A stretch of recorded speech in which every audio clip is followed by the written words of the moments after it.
Apple's had so many hits the last 15 years or so, it really seems cheap and small and petty to run down their duds. But boy, is it fun. I'm Brian Cooley with Top 5 Apple Flops. Ranking these is real subjective, so I went the way you would. Let's rank them by how much you can get for them on eBay. Here we go. The number 5 Apple flop is the Newton OS message pads. Now, this is going to raise hackles since Descendants, iPhone, and iPad are now Apple's biggest business.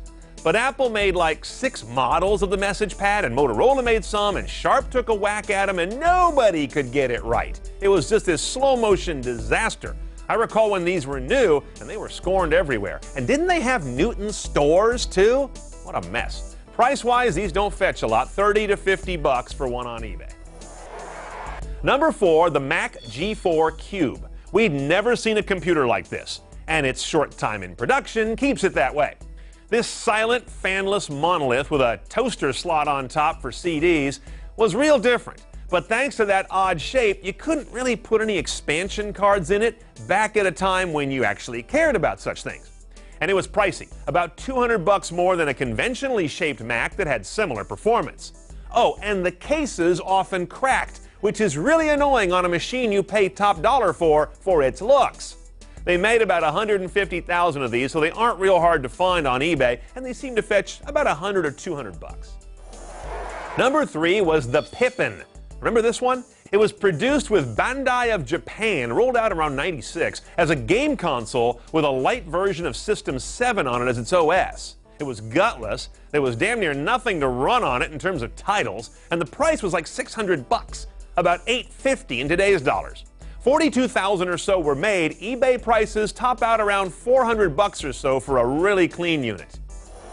Number 2 is the 20th anniversary Mac. It was one of the first things Steve Jobs killed when he came back to the company, and I suspect he did it standing inside a pentagram, because this thing is so not him.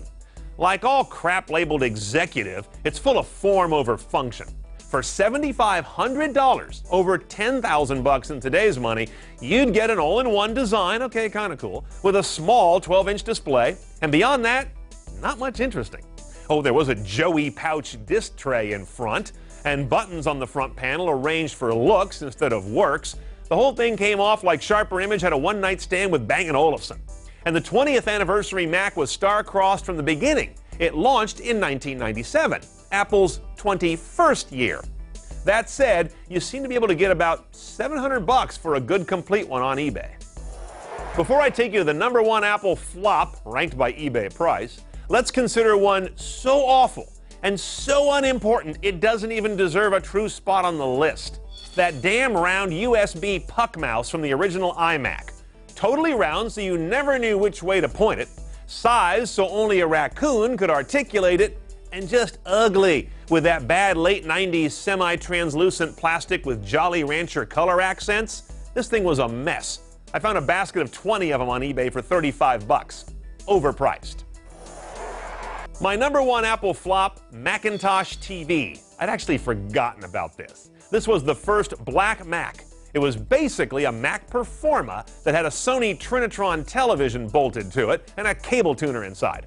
You could use it as a computer or switch to watching TV, but you couldn't watch TV in a window or anything cool like that. It made a mockery of the word integration. About 10,000 were made, so there's a handful of them sticking up eBay any given day at around $800. Now, for the brighter side of life, don't miss my other companion video to this, Top 5 Steve Jobs' Greatest Hits. That's also available at top5.cnet.com. I'm Brian Cooley. Thanks for watching.